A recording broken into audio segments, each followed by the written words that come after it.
लोकविनाशकारकं नमामि विघ्नेश्वर पादपङ्कजम्।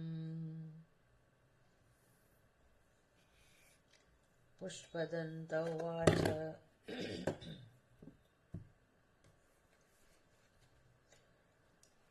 महिम्नः पारन्ते परमविदुषो यद्य सदृशी स्तुतिर्ब्रह्मादीनाम् अपि तदवसन्नास्त्वयि गिरः अथावाच्य सर्वस्वमतिपरिणामावधिगृह्णन् ममापेष स्तोत्रे हरनिरपवादः परिकरः।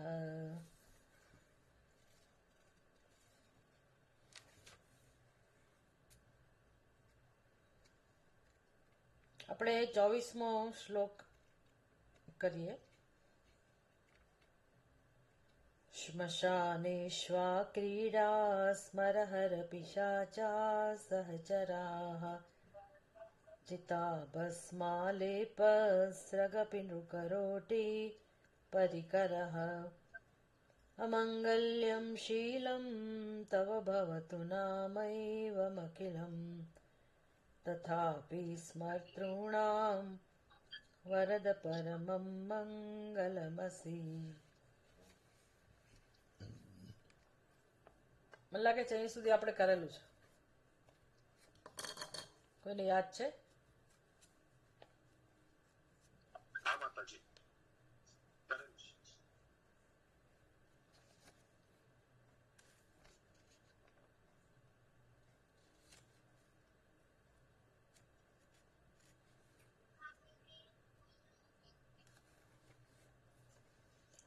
ભગવાનનું મંગળ સ્વરૂપ એનું વર્ણન પુષ્પદંત કરે છે આ શ્લોકની અંદર. એટલે દેખીતી રીતે આપણને એવું લાગે કે પરસ્પર વિરોધાભાસ, વિરુદ્ધ સ્વભાવનું દર્શન ભગવાન શિવજીનું, બહારનું જે વ્યક્તિત્વ છે, બહારનું સ્વરૂપ છે, એ પરસ્પર વિરોધી એવા ગુણો આપણને જણાય. પણ ખરેખર ભગવાન હંમેશા મંગળકારી છે અને એમનું સત્ય પણ મંગળ સ્વરૂપ છે.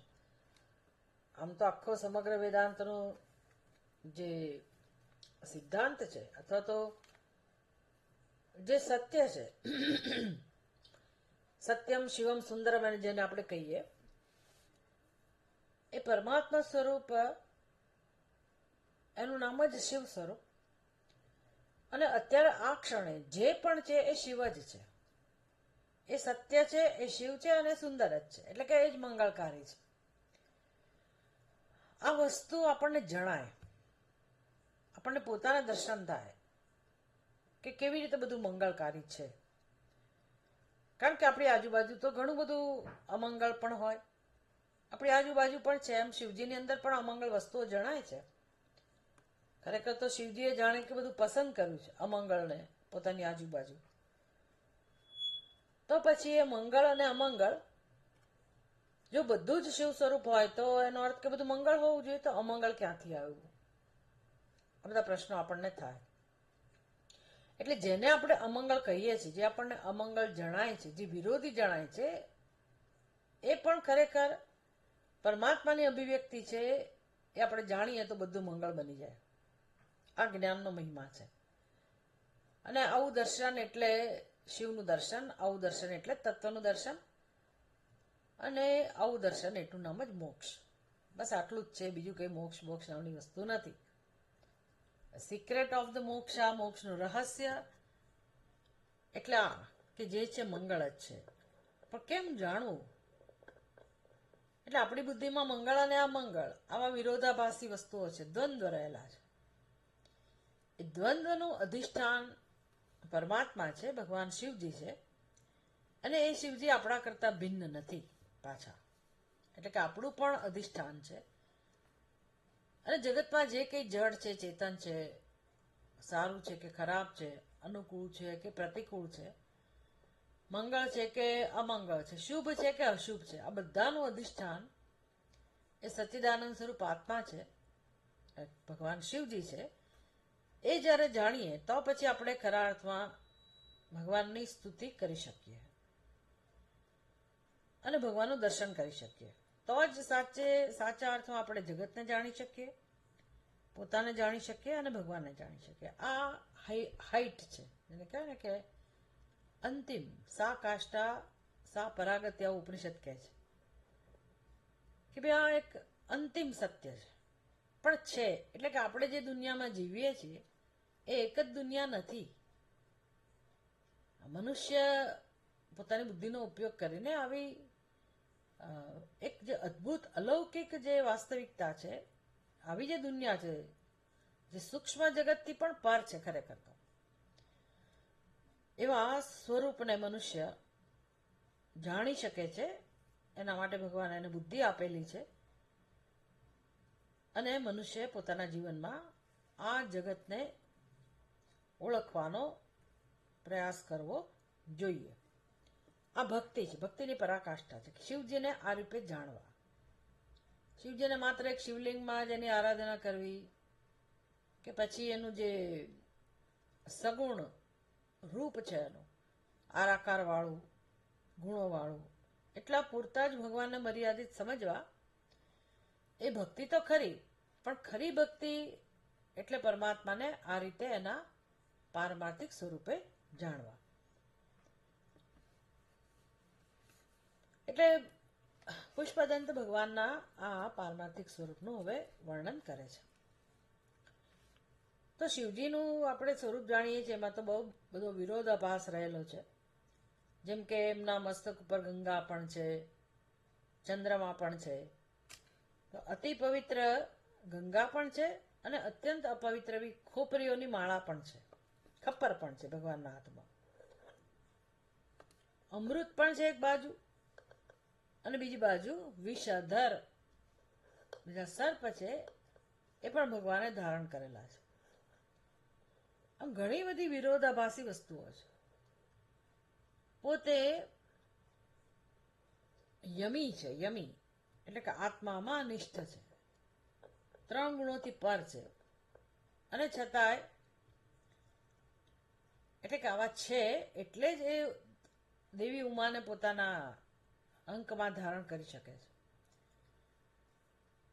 પોતાના સ્વરૂપમાં એ નિષ્ઠ છે, એટલે કે એવા રજોગુણથી પણ પ્રભાવિત થતા નથી આવા ભગવાન શિવજી.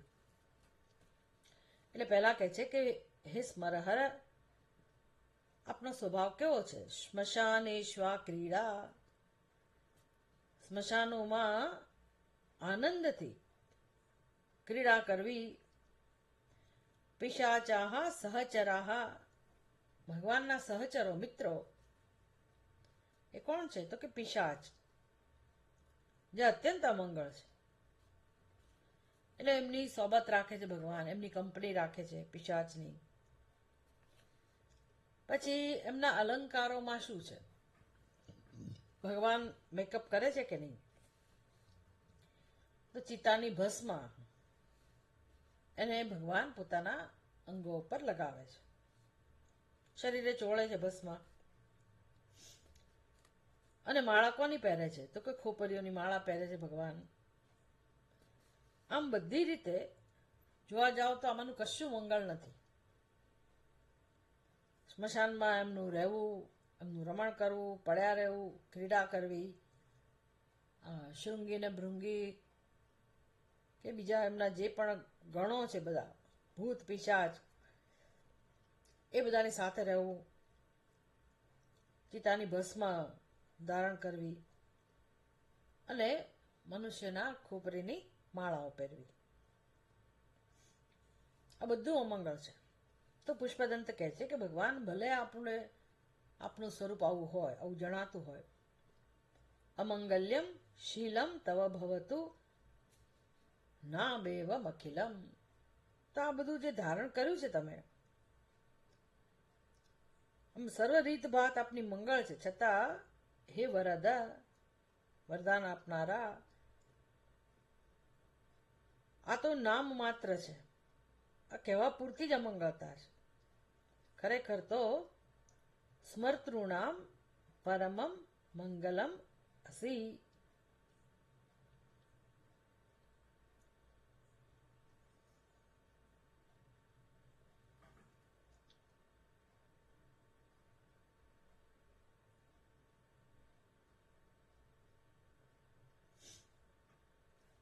બધું અમંગળ હોય છતાં પણ હે ભગવાન, જે આપનું સ્મરણ કરે છે, સ્મર્તૃણામ, ભગવાન શિવજીનું જે સ્મરણ કરે છે એના માટે તો આપ મંગળ કરનારા જ છો. એટલે આ તો જે સ્મરણ કરતા હોય એને ખબર હોય. ઘણા લોકો શિવજીનું સ્મરણ જ ના કરે, શિવજીનું નામ જ ના લે, કેમ અમે તો કેમ વૈષ્ણવ છીએ એટલે અમે શિવમાં નથી માનતા. અમે શિવના વિરોધી પણ છે. એટલે આ બધું ક્યાંથી આવ્યું છે ખબર નથી, પણ એ તો પરાકાષ્ઠા છે. જે ભગવાનમાં માનતો જ નથી એ સ્મરણ નથી કરતો. જે સ્મરણ કરે છે ભગવાનનું એને ખબર છે કે એ સ્મરણનો પ્રભાવ કેવો હોય, શિવજીના નામના સ્મરણનો પ્રભાવ કેવો હોય એ શિવજીનું જે પ્રેમથી સ્મરણ કરતા હોય એને જ ખબર હોય. એટલે કે માત્ર એમના ચિંતનથી, સ્મરણ માત્રથી જ આપણા હૃદયમાં પવિત્રતા છવાઈ જાય, આપણા હૃદયમાં ભગવાન સાથે ઐક્યનો અનુભવ થાય, અલૌકિકતાનો અનુભવ થાય. અને એમ કરતા કરતા આપણો સ્વભાવ બની જાય ભગવાનના નામનું સ્મરણ કરવું. તો જે સ્મરણ કરતા હોય એને ખબર હોય કે આ સ્વાદ કેવો છે. અને સંસારમાંથી છોડાવનારી વસ્તુ જો કોઈ હોય તો આ એક જ છે.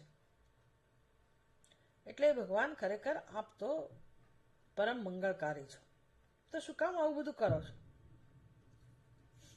એની પાછળના ઘણા બધા કારણો છે. ભગવાનની આ પ્રકારની રહેણી કરણી, ભગવાનની લીલા, ભગવાનનું આ પ્રકારનું રહેન સહેન, એમનું દેખાવ કેમ આવો છે?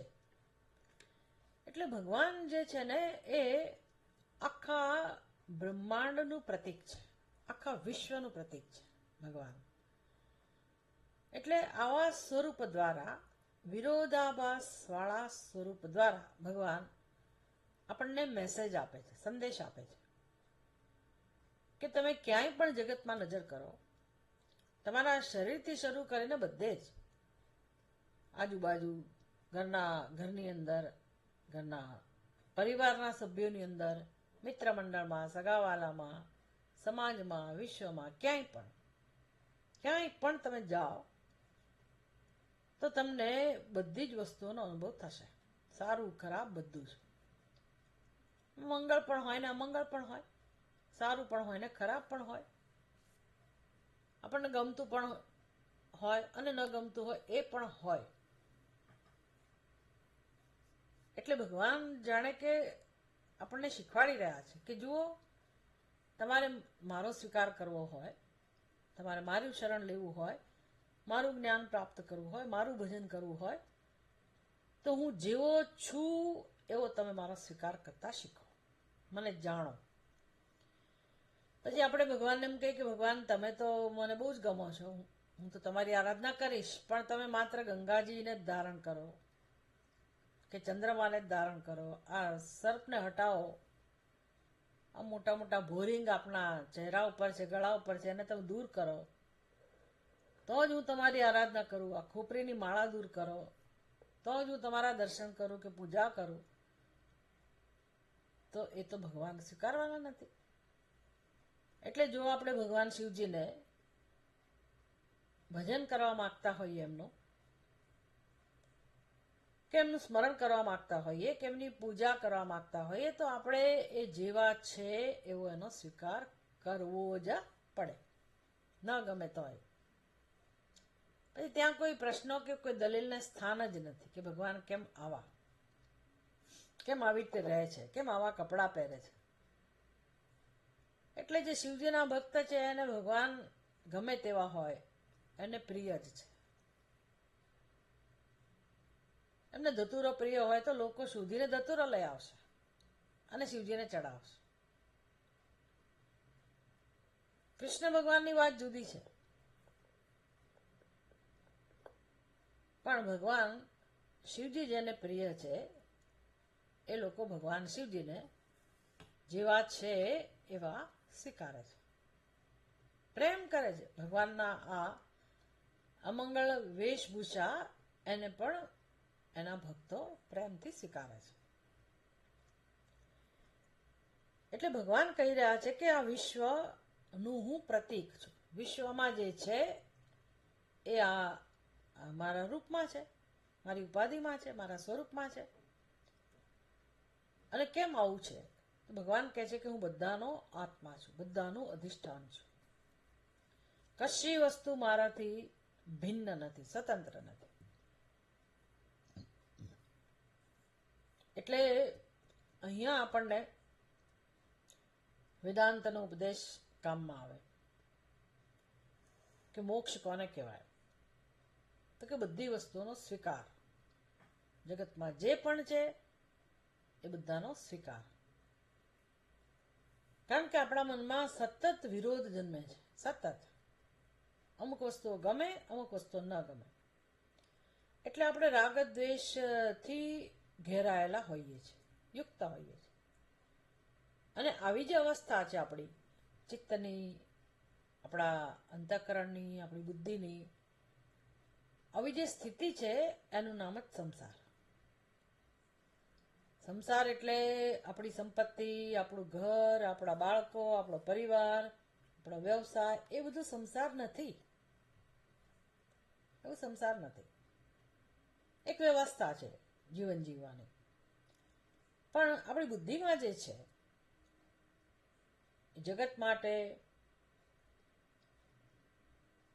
સમાજ સાથે, પરિવાર સાથે, ક્યાંય પણ કોઈના પણ માટે આપણા મનમાં જે રાગ દ્વેષ છે, અને આપણે આ રીતે જગત સાથે જોડાયેલા છીએ, અને એને કારણે સંતાપ છે આપણા મનમાં, ચિંતા છે, ભય છે.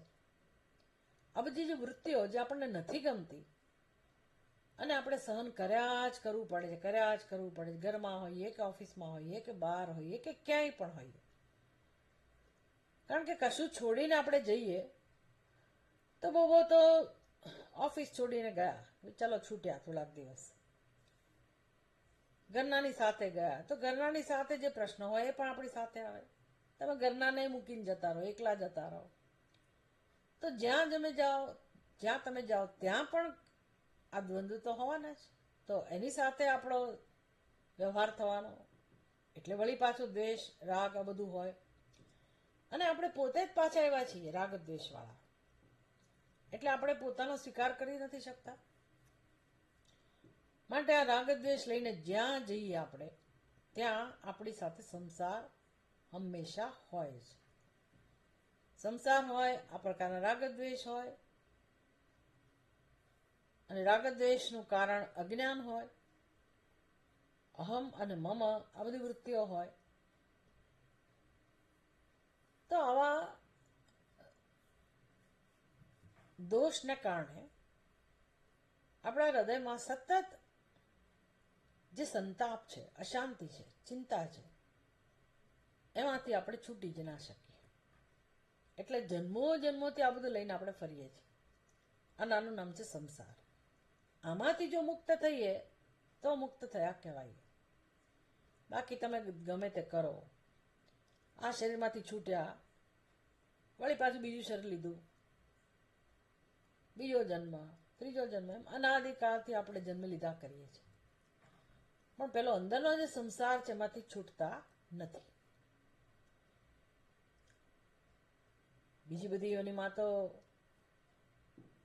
ઉપાય જ નથી રહેતો આપણી પાસે આમાંથી છૂટવાનો. મનુષ્યનો જન્મ લીધા પછી આપણે આ સંસારમાંથી છૂટી શકીએ એમ છીએ. જાણીએ તો છૂટી શકીએ, બસ જાણીએ તો કે ભાઈ આ જન્મ આપણો આ સંસારમાંથી છૂટવા માટે છે.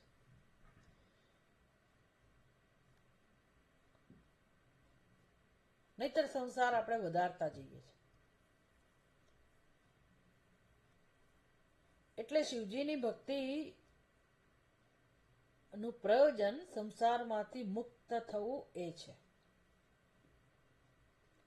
ખાલી કર્યા કરીએ આપણે શિવજીના સ્તોત્રનો પાઠ કર્યા કરીએ, જપ કર્યા કરીએ, ચલો ન કરવા કરતા સારું છે.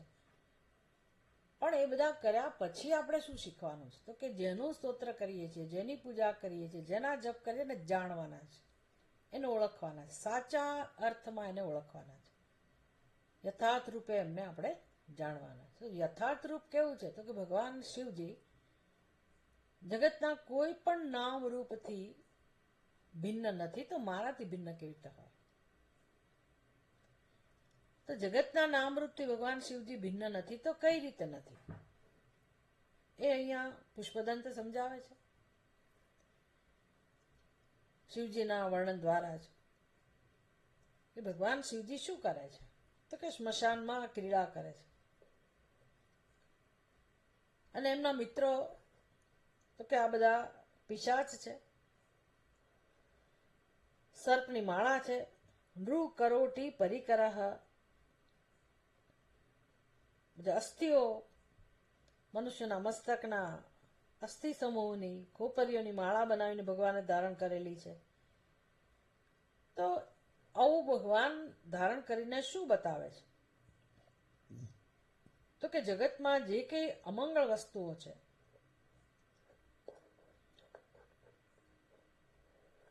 એ અમંગળનું અધિષ્ઠાન ભગવાન કહે છે હું છું. એટલે તમે મારી ભક્તિ કરતા હો તો હું મહત્વનો છું કે મારા આ અમંગળ વેશ, મારો અમંગળ વેશ, એ બધી મારી અમંગળ જણાતી વસ્તુઓ, ચેષ્ટાઓ, એ બધું મહત્વનું છે કે હું મહત્વનો છું? એવું ભગવાન પૂછી રહ્યા છે. કાલિદાસજી બહુ સરસ રીતે ભગવાનનું વર્ણન કરે છે. ભગવાનની અંદર જેટલા જેટલા વિરોધાભાસ છે ને એ કાલિદાસ ગમ્મત કરતા કરતા, ઘણા બધા શ્લોકો છે. એક આખો કલ્યાણ ગીતા પ્રેસ વાળા તો મોટા મોટા અંક જે બહાર પાડે છે દર વર્ષે, એમાં શિવ અંક કરીને અંક છે, એમાં વર્ષો કોઈ એક સાલનો, એમાં શિવજીના અદ્ભુત બધા સ્વરૂપોનું વર્ણન છે, ભગવાન શિવજીની લીલાનું વર્ણન છે. પછી ભગવાન શિવજી વિશે જે કવિતાઓ રચાઈ હોય, શ્લોકો રચ્યા હોય પંડિતોએ, વિદ્વાનોએ, મહાન કવિઓએ, એ બધો સંગ્રહ પણ છે એમાં. તો અહીંયા આવો એક શ્લોક છે, ભીતિર્નાસ્તિ ભુજંગ પુંગવ વિવશાત પ્રીતિર્ન ચંદ્રામૃતાત ના શૌચમ હિ કપાલ દામ લુલનાત શૌચમ ન ગંગા જલાત નોદ્વેગશ્ચિતિભસ્મના ન ચ સુખમ ગૌરીસ્તનાલિંગનાત સ્વાત્મા રામતયા હિસાહિતા સમઃ સ્વસ્તઃ હરઃ પાતુ વહ. બહુ સુંદર રીતે ભગવાનની પ્રાર્થના કરે છે કાલિદાસ કે આવા શિવજી અમારું રક્ષણ કરો, પાતુ વહ, અમારું સૌનું રક્ષણ કરો. કેવા છે શિવજી? ભીતિર નાસ્તિ ભુજંગ પુંગવ વિષાત. ભાઈ ઝેરી સર્પો, ઝેરી સર્પના વિષથી જેમને ભય નથી. પ્રીતિર્ન ચંદ્રામૃતાત, ચંદ્ર માટે કોઈ પ્રેમ નથી. કેટલું સુંદર આ વર્ણન છે જુઓ. આપણને સારી સારી વસ્તુઓ ગમે, ખરાબ વસ્તુ ના ગમે. આપણી આજુબાજુ કંઈ ખરાબ હોય તો આપણું નાક ચડ્યા કરે, મોં બગડ્યા કરે, નથી ગમતું સ્પષ્ટ થઈ જાય. આપણને કેટલીક વ્યક્તિઓ ના ગમે, કેટલીક વસ્તુઓ ના ગમે, કેટલીક સ્થળ ના ગમે, કેટલાક ભોજનના પદાર્થો ના ગમે. એમ આપણે જેનો ઉપયોગ કરીએ છીએ એમાં આપણને હંમેશા કશુંક ગમે અને કશુંક ના ગમે. ભગવાન શિવજીની સ્થિતિ કેવી છે? તો કે આવા ઝેરી સર્પ છે તો એનો કોઈ ભય નથી, એટલે કે દ્વેષ નથી ભગવાનના મનમાં સર્પ માટે. અમૃતથી ભરેલો ચંદ્રમા છે તો આપણે તો કેટલું એને પ્રેમ કરીએ. તો કે ના, ભગવાન એના માટે કોઈ પ્રીતિ નથી, ચંદ્રમા માટે, એના અમૃત માટે. ન અશૌચમ હિ કપાલદામ લુલનાથ. હવે અપવિત્ર ખોપરીઓની માળા પહેરવાથી ભગવાન કોઈ રીતે અપવિત્ર બનતા નથી. ભગવાનમાં કોઈ અપવિત્રતા નથી આવતી. આપણે બહુ કંટાળી જઈએ, આપણે તો સ્મશાન બાજુ જઈએ પણ નહીં, જોઈએ પણ નહીં, ત્યાંથી નીકળતા હોઈએ તો એક અભાવ હોય આપણને. આપણે એવું કરવા નથી, એવું નથી કહેતા કે તમે સ્મશાનમાં જાઓ કે સ્મશાનને પ્રીતિ કરો, એવું કહેવાનો ભાવ નથી. આપણે સમજીએ છીએ કે આપણા મનમાં કેવા ભાવ હોય છે, સારી વસ્તુઓ પ્રત્યે, ખરાબ વસ્તુઓ પ્રત્યે. અને કેટલીક વસ્તુઓથી આપણે પવિત્ર બન્યા એવું માનીએ છીએ, કેટલીક વસ્તુઓથી અપવિત્ર થઈ ગયા એવું બધું માનીએ છીએ. તો ભગવાન શિવજી તો આવા મરેલા માણસની ખોપરીની માળા પહેરે તો પણ પવિત્ર થતા નથી. અને એમના મસ્તક ઉપર ગંગાજળ છે તો એને એવું નથી થતું કે આહા હું કેવો પવિત્ર છું, એવો પણ ભાવ નથી. ન ઉદ્વેગ ચિતિ ભસ્મના, ભસ્મ કોઈ પોતાના શરીર ઉપર ચોળે. આ સાધુઓ તો આમ પોતાના કપાળ ઉપર ભસ્મનું તિલક કરે, એ આખી જુદી વસ્તુ છે. પણ કોઈ માણસ કે ભસ્મને પોતાના શરીર ઉપર ચોળે નહીં, સાધુ બાવાઓ કરતા હશે. એટલે આપણને એ બધી વસ્તુઓ માટે ઉદ્વેગ જન્મે. તો ભગવાનને આવો કોઈ ઉદ્વેગ નથી. ભસ્મના આલેપનથી ભગવાનને કોઈ ઉદ્વેગ નથી. ન સુખમ ન ચ સુખમ ગૌરી સ્તન આલિંગનાથ. બે ઉમા ગૌરી એમના અંકમાં બેઠેલા છે, તો એમના મૃદુ સ્પર્શથી ભગવાનને કોઈ આકર્ષણ જન્મતું નથી, સુખનો અનુભવ થતો નથી. એટલે કેટલા પર છે ભગવાન આ બધા દ્વંદ્વથી. સ્વાત્મા રામ તયા. તો કેમ આવું છે ભગવાનને કેમ આવું છે અને આપણને કેમ એવું નથી, એ પ્રશ્ન છે. આપણે કેમ વિચલિત થઈ જઈએ છીએ. અને ભગવાન આટલા વિરોધાભાસ વચ્ચે છે તો પણ ભગવાનના મનમાં કોઈ રાગ દ્વેષ નથી, ગમો અણગમો નથી, ભય કે પ્રીતિ નામની વસ્તુ નથી. આવું કેમ છે? કારણ કે ભગવાન પોતાના સ્વરૂપમાં જ સ્થિત છે. સ્વાત્મા રામતયા. વળી હિત અહિત સમહ. એટલે મારું હિત શેમાં છે, મારું અહિત શેમાં છે, એવી પણ ભગવાનને ચિંતા નથી. કારણ કે પોતાના સ્વરૂપમાં સ્થિત છે માટે. આમ હિત અને અહિતમાં જે સ્વસ્થ છે, હિતા હિત સમહ સ્વસ્થ હરહ. હરહ એટલે શંભુ, ભગવાન શિવ, જે આપણું અજ્ઞાન હરી લે છે, દુઃખ હરી લે છે, એવા ભગવાન શિવ અમારું રક્ષણ કરો. એટલે ભગવાન કેમ સ્વસ્થ છે, ભગવાન કેમ સમચિત્તવાળા છે? કારણ કે ભગવાન આત્મ સ્વરૂપમાં સ્થિત છે. આપણે જો આત્મ સ્વરૂપમાં સ્થિત હોઈએ તો ભગવાનનો આત્મા ને આપણો આત્મા બે આત્મા છે જ નહીં.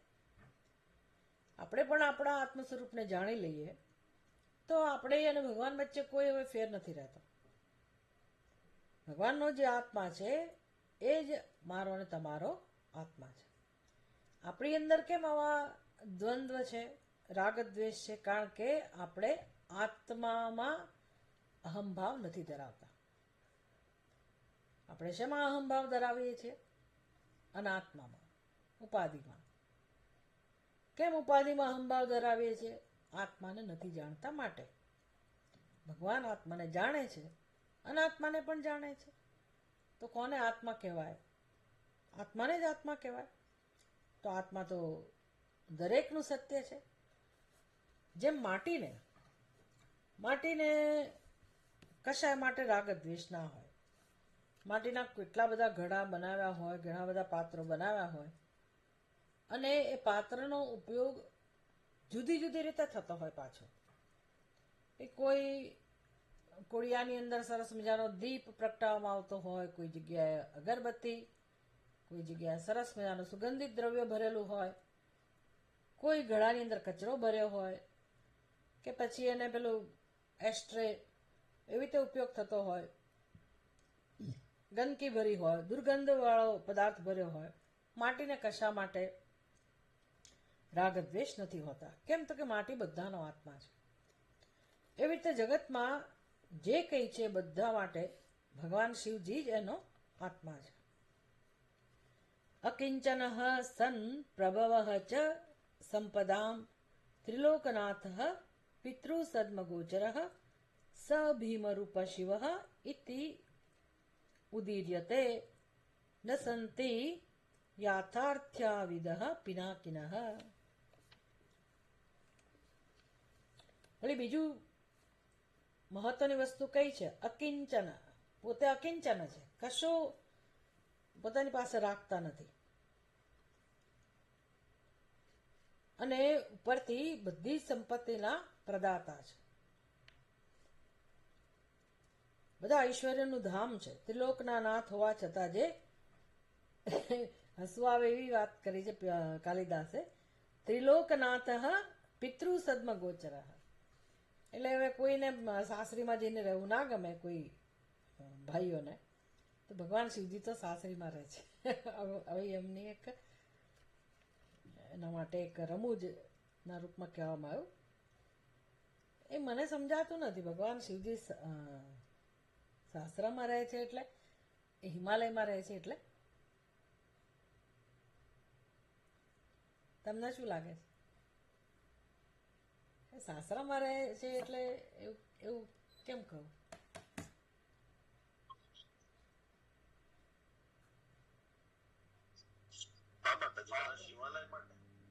હા,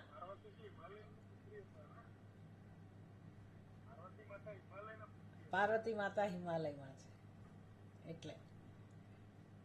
પાર્વતી પર્વતની પુત્રી,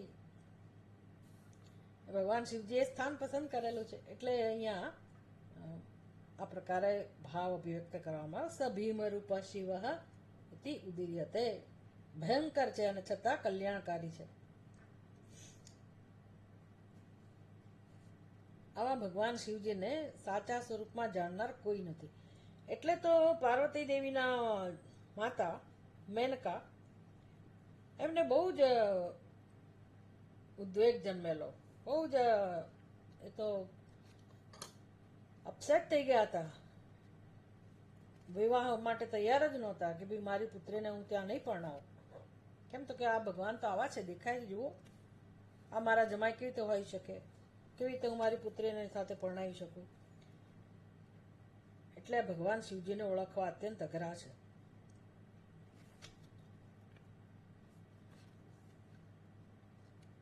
હવે પુષ્પદંત જ્યારે આ બધા શબ્દો પ્રયોગ કરે છે ને, સ્મશાન ઈશ્વા ક્રીડા સ્મરહર પિશાચા સહચરા, તો સ્મશાનનો અર્થ કરે છે કે ભાઈ જ્યાં શવ પડી રહે એને સ્મશાન કહેવાય. શવાહા શેરતે અત્ર. જ્યાં સુધી આપણા ઘરમાં કદાચ કોઈ શબ હોય તો આપણું ઘર અપવિત્ર હોય ત્યાં સુધી.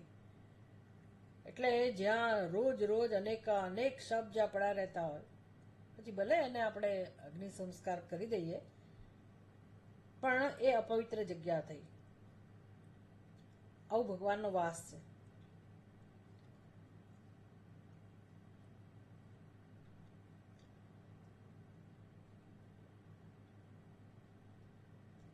કારણ કે ભગવાન જાણે કે અત્યંત નિર્દોષ છે. બાળક ગમે ત્યાં જઈને ક્રીડા કરે, ભગવાન શિવજી માટે કોઈ પણ સ્થળ ક્રીડાંગણ બની જાય છે. ભગવાન પોતે અત્યંત નિર્દોષ છે. માટે બાળક ગમે તેની સામે હશે, કોઈ ગુંડો કે એવો કોઈ માણસ બાળક સામે આવે તો પણ બાળક એની સામે હશે, એની સાથે રમે. એમ ભગવાન શિવજી આ જે પિશાચ છે, અતિ ક્રૂર, એમની સાથે પણ ભગવાન રમતા હોય કે એમની સાથે મિત્રતા કરતા હોય.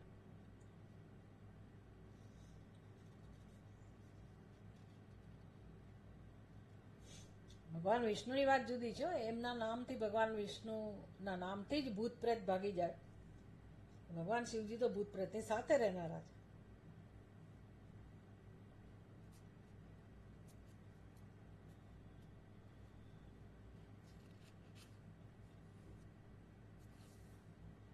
એનાથી વધારે પવિત્ર વસ્તુ કઈ છે તો કે માણસની ખોપરી.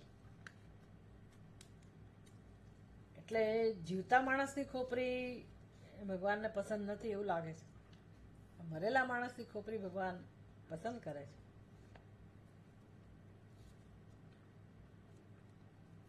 આપણે માણસના અસ્થિને સ્પર્શ કરીએ ને પછી સ્નાન કરીએ તો જ શુદ્ધ થઈએ. જ્યારે ભગવાન તો આ ખોપરીની માળા જ પહેરીને ફર્યા કરે છે, હીરાનો હાર પહેર્યો હોય.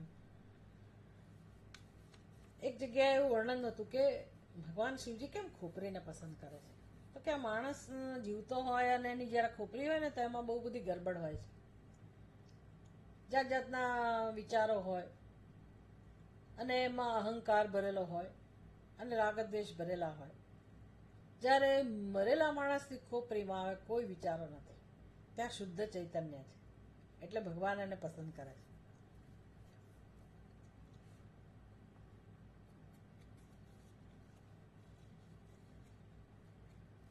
આ ખરેખર શિવજીનું વર્ણન કહેવાય, પણ ખરેખર તો આ ઈશ્વરનું વર્ણન છે. ઈશ્વરનું એટલે શું તો કે જગતમાં બધું જ રહેલું છે. વિષાદ, દુઃખ, શોક, આ બધું જોઈને આપણને એમ થાય કે આ બધું અમંગળ છે, કે ભગવાન અમંગળ છે.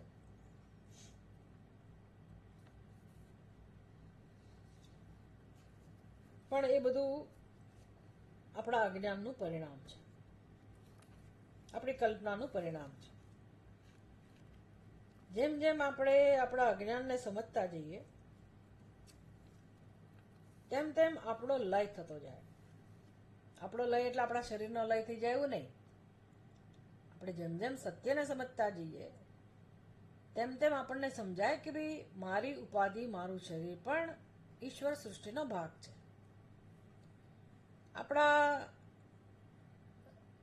આપણી ઉપાધિમાં જે કંઈ સામર્થ્ય છે આ બધું પણ ઈશ્વર સૃષ્ટિનો ભાગ છે. આપણી ભૂલ માત્ર એ ઈશ્વર તત્વ છે એના અમુક જ અંશને હું કહેવું એ આપણી ભૂલ છે, અન્નમ અહંકાર. અને પછી એ શરીરની શક્તિઓ, શરીરનું જે કંઈ વિલક્ષણતા, શરીરના ધર્મો એ બધાને આપણે મારા કહીએ છીએ અને ફરીએ છીએ આરામથી હું ને મારું એવું વિચારીને. અને પછી જગતના પદાર્થોને મારા બનાવવાનો પ્રયાસ કરીએ છીએ. પછી વિચારતા નથી કે આ લીલા કેટલો સમય ચાલે છે. આ શરીરે મારી માલિકીનું નથી. મારા પેટમાં દુખતું હોય તો મને કારણે ખબર નથી પડતી કે શું પેટમાં દુખવાનું શું કારણ હોય.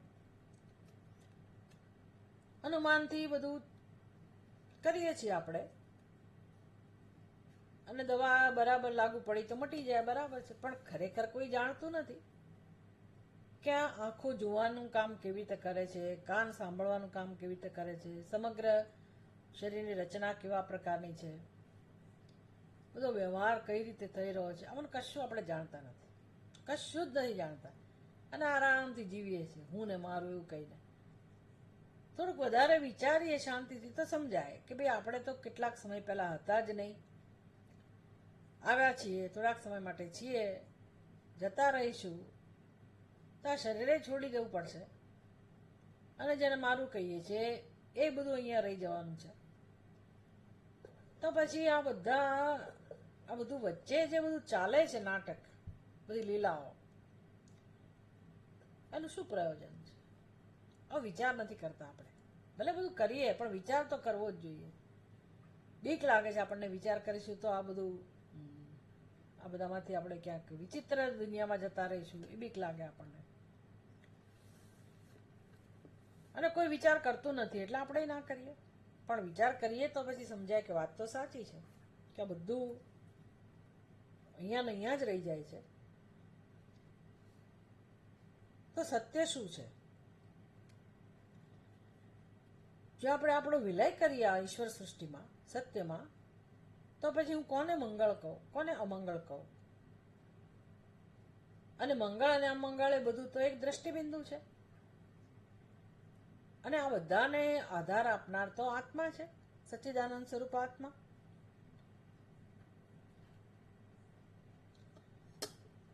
એટલે આ પ્રકારે જ્યારે શિવજીના સાચા સ્વરૂપને જાણીએ તો આપણે આત્મ સ્વરૂપને જાણીએ, અને તો પછી ધીરે ધીરે અજ્ઞાન શું એ પણ આપણે સમજીએ અને એને દૂર કરીએ.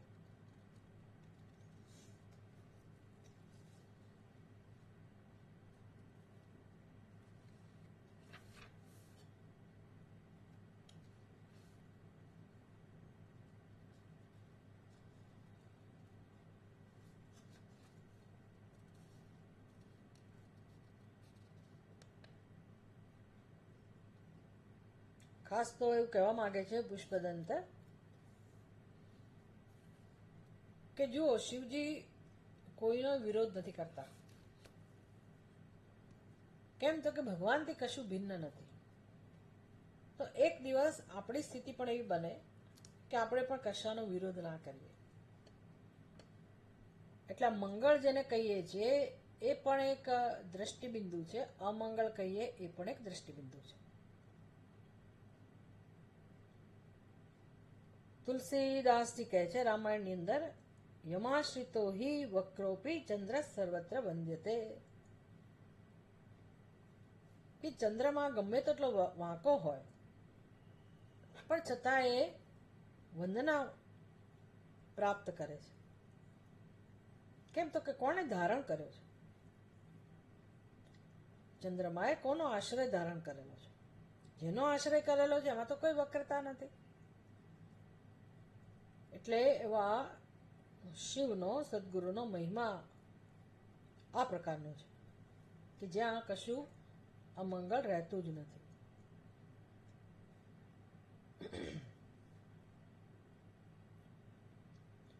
એટલે ખરેખર આપણને કશું મંગળ જણાય તો જ્યારે ભગવાન એને ધારણ કરે છે ત્યારે એ વસ્તુ મંગળ રહેતી નથી. તો પછી આપણે જાણીએ તો આપણા માટે પણ કશું મંગળ નથી રહેતું. ઉપનિષદ કઈ રીતે સમજાવે વસ્તુને ખબર છે? ઉપનિષદ કહે છે કે આ સૂર્યનારાયણ આખા જગતના ચક્ષુ છે. સૂર્યનારાયણ એટલે આપણા ચક્ષુ પણ સૂર્યનારાયણની કૃપાથી જ કામ કરે છે. સૂર્યનારાયણ પ્રકાશિત છે અને આપણા નેત્રને પ્રકાશ આપે છે, દ્રષ્ટિ આપે છે, અને આપણા નેત્રો જગતને પ્રકાશિત કરે છે. એટલે સૂર્ય ન હોય તો આપણને જગતમાં કશાનું દર્શન ના થાય. એટલે સૂર્ય એવા નેત્ર છે કે આખા જગતને પ્રકાશિત કરે છે. તો સૂર્યને પ્રકાશિત કરવાની રીત કઈ છે? તો ગંદુ નાળું જ્યાં પાણી વહેતું હોય તો સૂર્યનારાયણ એને પણ પ્રકાશિત કરે, અને જ્યાં ગંગાજળ વહેતું હોય તો સૂર્યનારાયણ એને પણ પ્રકાશિત કરે. તો સૂર્ય આવી બધી મંગળ, અમંગળ, પવિત્ર, અપવિત્ર બધાને પ્રકાશિત કરે, કોઈ પ્રકારના ભેદભાવ વગર. અને તમને લોકોને તો ખબર હશે કે આ પ્રકાશિત કરવાની ક્રિયા કેવી છે સૂર્યની, કે સૂર્ય આમ દૂર ઉભા પ્રકાશિત કરે છે એવું નથી. સૂર્યના કિરણો જે પદાર્થને પ્રકાશિત કરે છે એનો આત્મા બની જાય છે, એની સાથે એકાકાર થઈ જાય, અને પછી એ વસ્તુ પ્રકાશિત થાય છે. આવું હોવા છતાંય સૂર્યના કિરણો એ ગંદા જળને કે ગંદકીને કે ઉકરડાને પ્રકાશિત કરે તો એ કિરણો અપવિત્ર થતા નથી, એ શુદ્ધ જ રહે છે.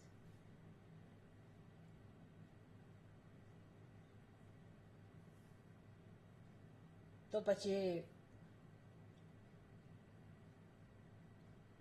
સર્વદર્શન કરાવનાર સૂર્ય કાદવ કીચડને કે સુગંધિત વસ્તુને જેને પણ પ્રકાશિત કરે છે પણ એનાથી લેપાયમાન થતા નથી. એવી જ રીતે ભગવાન શિવજી આપણા આત્મા રૂપે રહેલા છે અને સર્વ જગતને પ્રકાશિત કરે છે.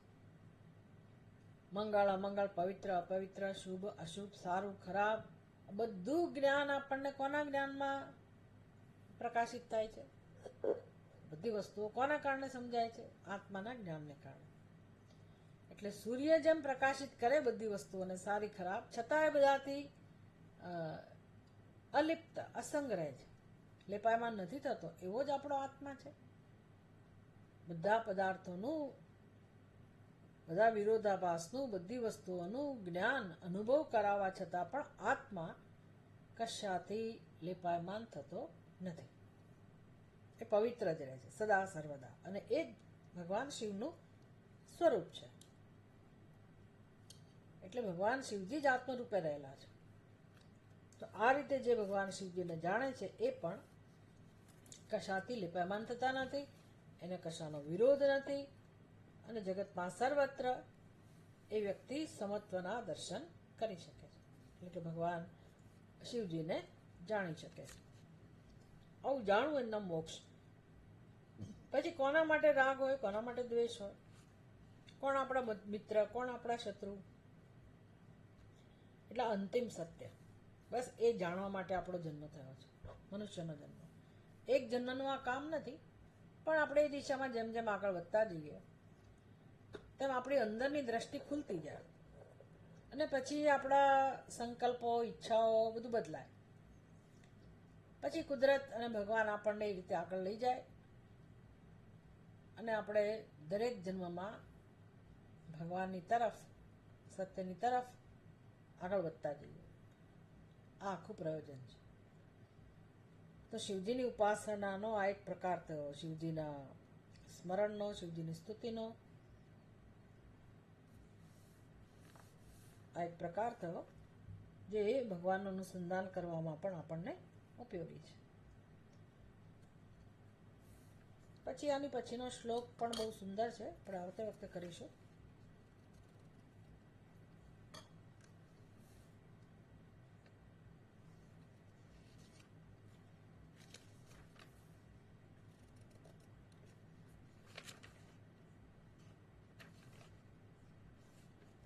અતિન્દ્રિય આનંદ સ્વરૂપ એટલે ભગવાનનું એક એવું સ્વરૂપ છે, કહો ને કે એક એવી દુનિયા છે, ખરેખર એક એવી દુનિયા પણ છે કે જ્યાં આપણે અલૌકિક આનંદનો અનુભવ કરી શકીએ, જો આપણા મનને એ તરફ લઈ જઈએ તો. અભ્યાસથી થાય આ બધું. મનને જેમ જેમ તમે એ સ્વરૂપમાં રસ લેતું કરો તો આપણને પણ એ આનંદની અનુભૂતિ થાય, ભગવાનના એ સ્વરૂપની અનુભૂતિ થાય. એ અત્યંત મહત્વનું છે. વાતો તો ઠીક છે આપણે કરીએ, પણ મનને જ્યાં સુધી એવો અદ્ભુત આનંદ નથી મળતો ત્યાં સુધી સંસાર છૂટતો નથી. તકલીફ એ છે, એટલે જરૂરી છે. એટલે ભગવાનના સ્વરૂપને જાણવાની સાથે સાથે અભ્યાસ, કે ભગવાનને આપણે મનથી ભગવાનનો અનુભવ કરવાનો છે. અનુભવ થઈ જ રહ્યો છે, પણ સૂક્ષ્મ આત્મરૂપે રહેલા ભગવાનને હું કેવી રીતે મારા મનથી અનુભવી શકું, એના માટે મારે શું કરવું પડે, કેવી રીતે અંતર્મુખ બનવું પડે, કેટલો પુરુષાર્થ કરવો પડે, એ બધું પણ આપણને શીખવાડી રહ્યા છે. આગળના શ્લોકમાં આપણે આવતી વખતે જોઈશું. તમારા લોકોને કંઈ પૂછવું હોય તો 2 મિનિટ છે આપણી પાસે, 5 મિનિટ.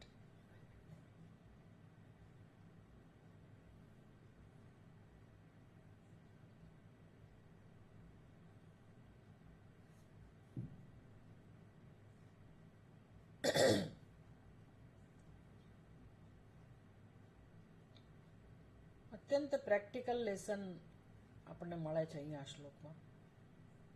કારણ કે રોજ આપણે આ બધા વિરોધાભાસની વચ્ચે જીવીએ છીએ, એને કારણે જ આપણા મનમાં બધી બહુ અશાંતિ છે, ઉદ્વેગ છે, દુઃખ છે. કેમ એમાંથી આપણે આગળ આવીએ, ઉપર ઉઠીએ, એના માટે આ શ્લોક છે.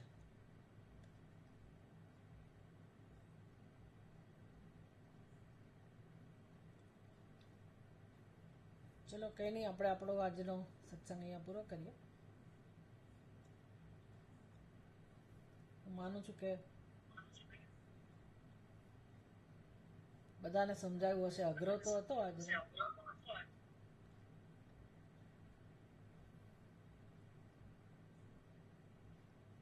તકલીફ પડી છે આજે સમજવામાં?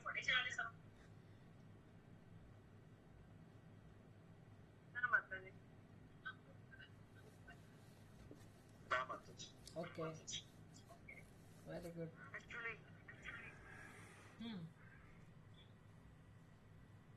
એટલે તો રિસ્પોન્સિબિલિટી અને એવું એ નથી, થોડું કન્ફ્યુઝન છે. રિસ્પોન્સિબિલિટી અને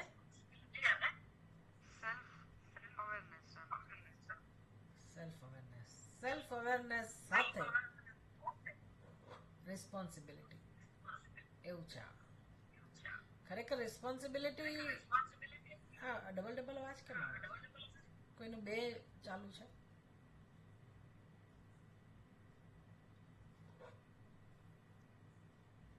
બે ઇન્સ્ટ્રુમેન્ટમાં હા હવે બંધ થઈ ગયું. રિસ્પોન્સિબિલિટી તો એક વ્યવહાર માટે છે ને. તો પછી એ બેડ કર્મસમાં કાઉન્ટ થાય ખરા? બેડ કર્મ શું કામ હોય? રિસ્પોન્સિબિલિટી બેડ કર્મ શું કામ કહેવાય?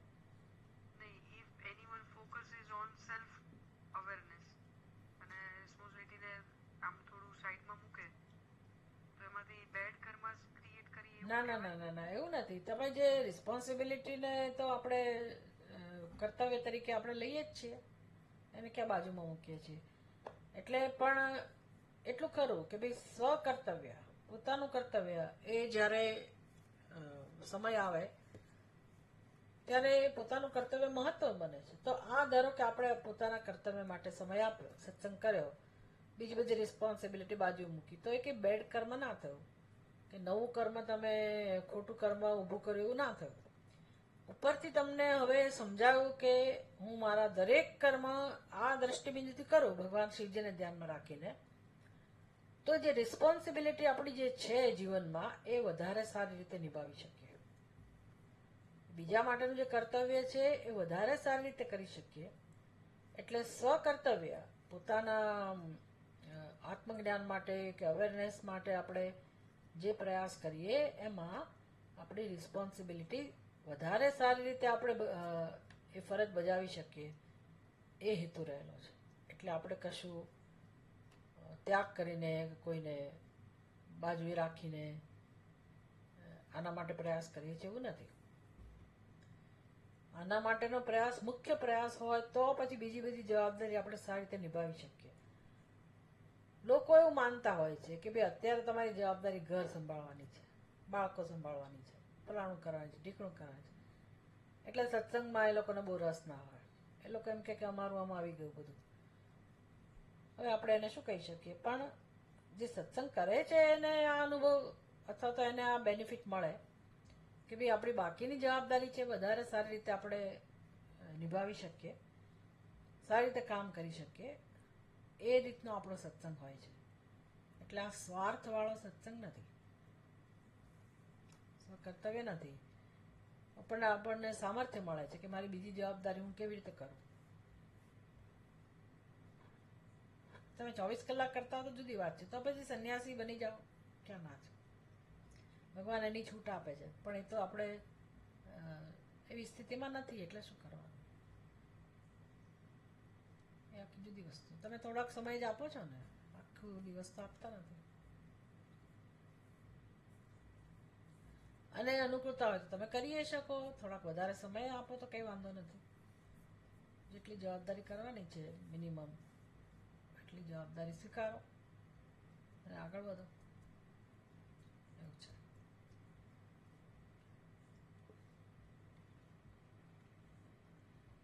કઈ સાચું લાગે છે એમાં? હા, એટલે આમાં એવું નથી કે સત્સંગનું ને એવું કઈ, પણ ફાઇટ અગેન્સ્ટ સેલ્ફ અવેરનેસ અને એની સામે આમ એમ થાય કે શાંત રહેવાનું છે. હા, એટલે વધારે સ્પષ્ટ કરવો પડે તારે પ્રશ્ન. હા, તારો પ્રશ્ન શું છે જરા વધારે સ્પષ્ટ કરવો પડે. એવું છે ને કે જ્યારે આપણે સત્સંગ કરતા હોઈએ તો પછી સેલ્ફ અવેરનેસ કેવી રીતે આવે એના માટે આ સત્સંગ છે. સેલ્ફ અવેરનેસ કેમ વધે એના માટેનો આ સત્સંગ છે. એટલે ફાઇટ શેની સામે ફાઇટ?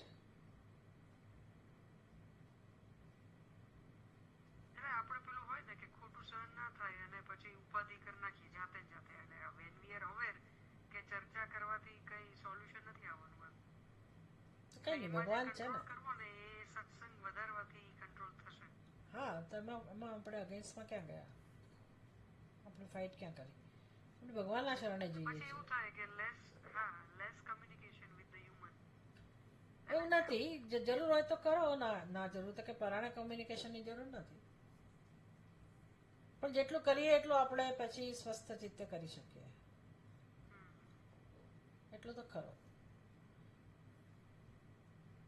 એટલા માટે એકાંતનું સેવન ને બધા ઉપદેશ ભગવાન આપતા હોય છે, કારણ કે જગત સાથે આખો દિવસ આપણે માથાફોડ કરીએ તો એમાં કંઈ આ બધા માટે સમય નથી રહેતો હોતો. એટલે અત્યારે આપણી પાસે કશું નથી એટલે આપણે ચલાવી લઈએ છીએ, પણ ખરેખર તો આદર્શ રીત તો પછી એવી જ છે કે જીવનમાં આપણે થોડો થોડો વ્યવહાર ઓછો કરતા જઈએ. એ તો છે જ, એ તો એક સાધન છે.